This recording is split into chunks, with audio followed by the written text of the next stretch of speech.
தண்ணீரை நெருப்பு என்று சந்தேகம் கொண்டவர்கள் கண்ணீரை காணாமல் ஓய்ந்ததும் இல்லை. அவர்கள் கண்மூடி தலையணையில் சாய்ந்ததும் இல்லை.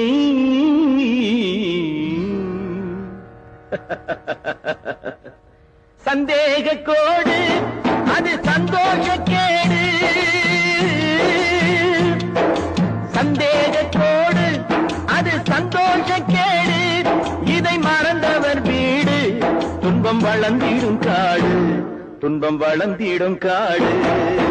சந்தேக கோடு அது சந்தோஷ கேடு.